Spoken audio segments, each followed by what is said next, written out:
हताश निराश और नीयत में खोट के कारण नीति असफल ताकि ये समीक्षा करेंगे। ये वंशवादी भ्रष्टाचारी स्वार्थी मानसिकता के लोग अपने अपने महत्वाकांक्षा को लेकर के बैनर तो बना लिए, लेकिन उस बैनर पर विश्वास किसी को नहीं है और देश की जनता ने उसे नकार दी है। इसलिए अब उस गठबंधन का कोई अर्थ नहीं रह गया। मनोज झा ने कहा है विजय जी कि ये बिहार है, यहाँ मध्य प्रदेश राजस्थान की राजनीति नहीं चलने वाली। मनोज झा जी जमीन पर कितना राजनीति करते हैं ये पूरा बिहार की जनता जानता है। जो बंधुआ मजदूर के स्वरूप में राजनीति में रहते हैं, जनता के बीच नहीं रहते, पद के लिए सिर्फ काम करते हैं, वैसे व्यक्ति का वक्तव्य पर बिहार की जनता कभी भी समर्थन नहीं कर सकता। पूरा बिहार लोकतंत्र की जननी की भूमि है और लोकतंत्र की जननी की भूमि ये जिंदा कौम है। माननीय मनोज झा जी जैसे परजीवी लोग जो देश की सत्ता में बने रहने के लिए बिहार की जनता के भावनाओं को कुचलने का, जंगल राज को गुंडा राज में तब्दील होते हुए धृतराष्ट्र के तरह मौन रहने वाला व्यक्ति के बातों पर विश्वास नहीं करता। मध्य प्रदेश में आपने लाडली योजना बोल के स्कीम लाई, उसके चलते महिलाएं आपके साथ हैं। क्या बिहार में भी ऐसा कुछ प्लान करेंगे 2025 में?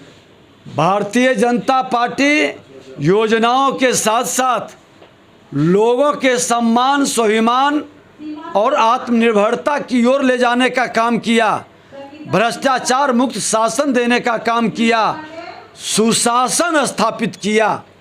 देश के प्रधानमंत्री जी के गारंटी को लोगों ने स्वीकार किया, विश्वसनीयता बढ़ी, उसका परिणाम है। महागठबंधन का आरोप है कि आपने जो 3 जगहों पे विजय प्राप्त किया है उसमें अब आपके बिहार में उस तरह का नीति नहीं चलेगा। घबराए हुए हैं। 3 राज्य की झांकी थी, अब बिहार की बारी है और बिहार में उससे ज़बरदस्त जीत भाजपा की होगी, क्योंकि ये 33-34 साल जो जनता राज को बताने वाले गुंडा राज में तब्दील कर रहे हैं, उसका जवाब हर बिहारी देगा। यानी 3 राज्य के चुनाव ने नीतीश कुमार के प्रधानमंत्री का जो सपना था उसे रोक दिया, आपने चकनाचूर कर दिया। सपना तो दूर की बात है, मुख्यमंत्री का पद भी नहीं रह पाएगा।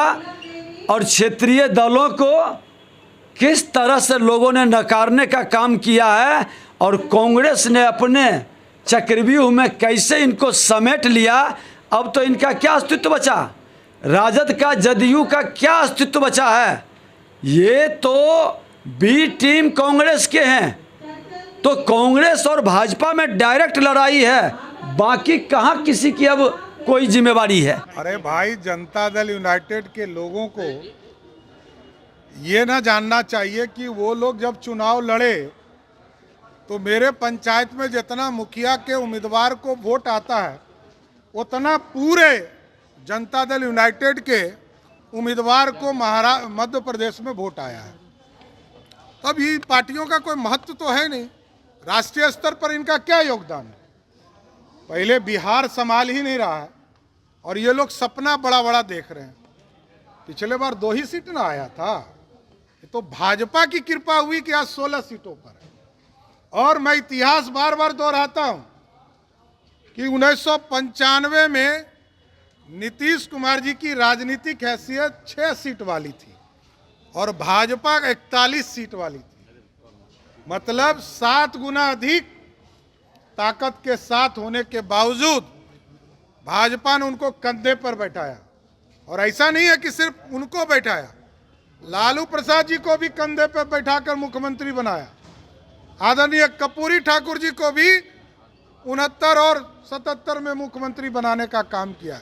इसलिए अपनी हैसियत को समझना चाहिए। आदरणीय नीतीश बाबू बहुत बड़े नेता हैं, इसमें कई दो मत।